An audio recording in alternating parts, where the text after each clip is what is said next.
सबसे पहला बड़ा अपडेट ये है कि मैया सम्मान योजना की इस बार की किस्त सीधे उन खातों में डाली जा रही है जो आधार और बैंक से लिंक हैं।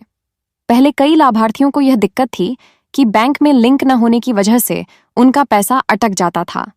सरकार ने इस बार यह सुनिश्चित किया है कि जिनका भी आधार और बैंक खाता जुड़ा है, उन्हें बिना किसी परेशानी के सीधे किस्त का लाभ मिलेगा। दूसरा अपडेट यह है कि योजना के तहत जिन महिलाओं के नाम अभी तक सूची में शामिल नहीं हो पाए थे, उन्हें विशेष अवसर दिया जा रहा है। सरकार ने कहा है कि ब्लॉक स्तर पर शिविर लगाए जाएंगे जहां महिलाएं अपना पंजीकरण करा सकती हैं और अगले चरण में उनका नाम लाभार्थियों की सूची में जोड़ दिया जाएगा। इससे बड़ी संख्या में नई महिलाओं को योजना से जोड़ने का रास्ता खुल गया है। तीसरा अपडेट यह है कि इस बार योजना के पैसे का वितरण पूरे राज्य में एक ही दिन किया जाएगा।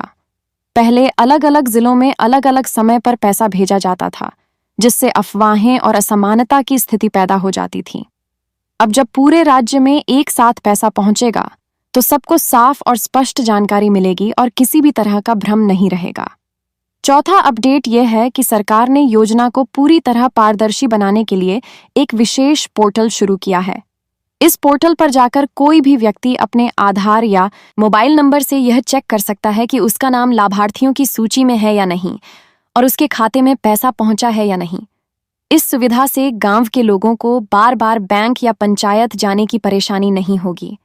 पांचवां अपडेट ये है कि योजना के तहत अब व्हाट्सएप और मोबाइल मैसेज के जरिए भी सूचना दी जाएगी। जैसे ही लाभार्थी के खाते में पैसा आएगा, वैसे ही उसके मोबाइल पर संदेश पहुंच जाएगा।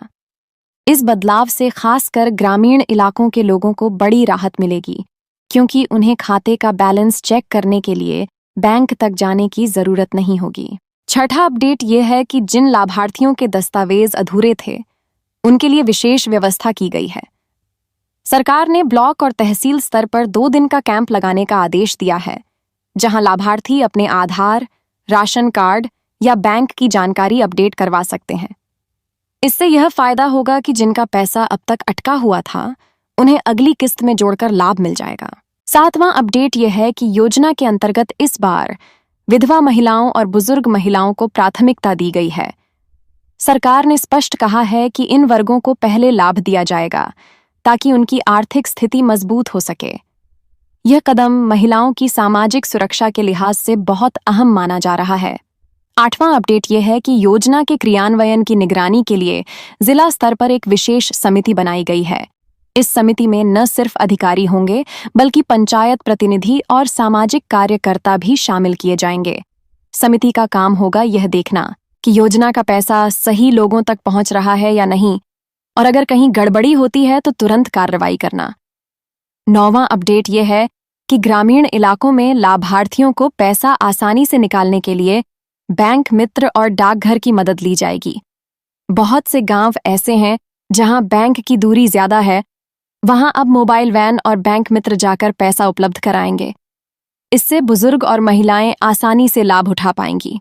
10वां और सबसे महत्वपूर्ण अपडेट यह है कि सरकार ने साफ कहा है कि अगर कोई अधिकारी, कर्मचारी या बिचौलिया योजना में गड़बड़ी करता है तो उसके खिलाफ सख्त कार्रवाई की जाएगी। इसके लिए एक हेल्पलाइन नंबर भी जारी किया गया है, जहां लाभार्थी अपनी शिकायत दर्ज करा सकते हैं और तय समय के भीतर उस शिकायत पर कार्रवाई की जाएगी। तो भाई, ये रहे मैया सम्मान योजना के ताज़ा 10 अपडेट। ये सब बदलाव इसलिए किए गए हैं ताकि योजना का असली फायदा उन्हीं तक पहुंचे जिनके लिए यह शुरू की गई है। अब कोई भी यह नहीं कह पाएगा कि उसका पैसा बीच में अटक गया या किसी ने गड़बड़ी कर दी। ये पूरी व्यवस्था अब ज्यादा पारदर्शी, सुरक्षित और भरोसेमंद हो गई है।